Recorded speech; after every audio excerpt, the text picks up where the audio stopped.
पहले हम लोग इलाहाबाद में दिखाते थे। वहाँ से सर बताया गया कि सर्विक्स की लेंथ छोटी है और प्री टर्म डिलीवरी कभी भी हो सकती है। उस समय तक लगभग 26 वीक हुए थे। तो हम लोगों ने किसी के माध्यम से ये पता किया कि वहाँ से डिस्चार्ज करके हमको लखनऊ दिखाना चाहिए। तो लखनऊ आए तो एक डॉक्टर परिचय के थी, उनके माध्यम से हम डॉक्टर अंकिता मनी के पास एडमिट हुए।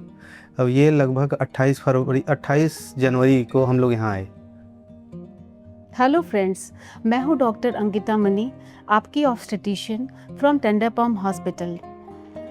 यूनिकॉर्ड्यूएट यूट्रस एक ऐसा यूट्राइन एनोमली है जिसमें यूट्रस की कैविटी एक नॉर्मल यूट्राइन कैविटी से सीधी आधी हो जाती है, क्योंकि यह एक तरह का मुलेरियन एनोमली सिंड्रोम है जिसमें जब यूट्रस बनता है उसी समय जो दो कॉर्नू होते हैं वो आपस में जुड़ते हैं, बट एक का डेवलपमेंट ही नहीं हुआ रहता है। ऐसे केसेस में नॉर्मली जो होता है ओवरीज और ये जो है वो भी एक ही साइड की डेवलप हुई रहती है, दूसरे साइड रूडिमेंट्रीज डेवलपमेंट होते हैं। जो ट्यूब्स और ओवरीज बाकी पैटर्न्स जो यूट्राइन जेनाइटल ऑर्गन्स हैं वो सब का डेवलपमेंट कम हुआ रहता है।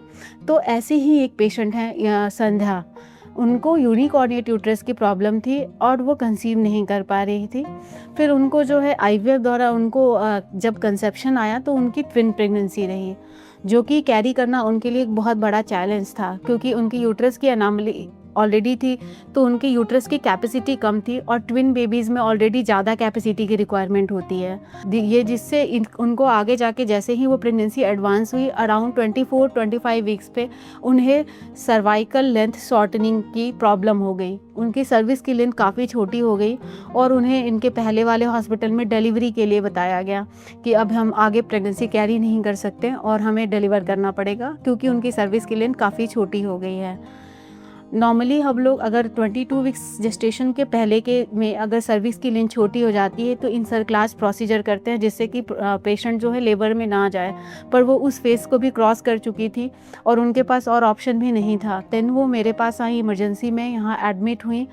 देन हमने उन्हें प्रॉपर काउंसिल करा और risk of preterm deliveries explain की एंड बच्चे के आईसीयू एडमिशन, और मैंने उन्हें समझाया कि एनी हाउ हमें इनकी प्रेगनेंसी को कम से कम 30 वीक्स तक कैरी करना है, सो डैट कि हमें एक वायबल प्रेगनेंसी को कैरी कर सके और दोनों बच्चे हेल्दी डिलीवर हो। उन्होंने भी काफ़ी कोऑपरेट करा। उन्हें यूरिन इन्फेक्शन हो के रखा था, सर्वाइकल शॉर्टनिंग थी, कॉन्स्टिपेशन एंड अदर प्रेगनेंसी के सारे प्रॉब्लम्स होती थी, जिसकी वजह से वो थोड़ी उन्हें दिक्कतें ज़्यादा हो गई थी। उन्हें हमने कई दिनों तक यहाँ एडमिट रखा हॉस्पिटल में, कंजर्वेटिव मैनेज करा एंड फाइनली जो है आफ्टर 2 वीक्स जब वो थोड़ी सेटल हो गई थी तो हमने उन्हें डिस्चार्ज करा एंड उन्हें हम रेगुलर फॉलोअप पे किसी तरह से उनकी प्रेगनेंसी कैरी करा रहे थे। एंड सडनली जब वो 30 वीक्स ऑफ जेस्टेशन के अराउंड हुई तो उन्हें सीवियर पेन आया और प्रीटर्म लेबर में वो उनके मतलब काफ़ी हेड नीचे आ गया था, तो उनका by caesarean section baby deliveries हुए, जिसके बाद दोनों बेबी को एनआईसीयू में रखा गया। हम टेंडर पम्प हॉस्पिटल और अंकिता मैम की पूरी टीम को तहे दिल से शुक्रिया अदा करते हैं इस इतनी बड़ी हमारी उपलब्धि के लिए। अंकिता मैम का मैं बहुत बहुत धन्यवाद दूंगी।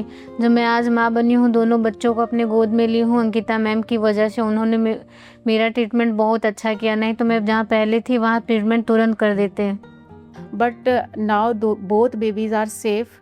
ड्यूरेशन थोड़ी लंबी थी बच्चे की एनआईसीयू स्टे की, बट उनके सारे प्रॉब्लम जो breathing problems, ROP screening test and वगैरह ऑल आर नॉर्मल, और अब वो दोनों बच्चों को लेके जा रहे हैं। उन्हें जो मैंने समझाया था कि आप अभी डिलीवर मत कराओ, आप वेट करो सो दैट कि आपको 2 हेल्दी बेबीज़ इन हैंड मिले, आज उन्हें उनका मतलब समझ में आ रहा है। आज वो लोग बहुत खुश हैं।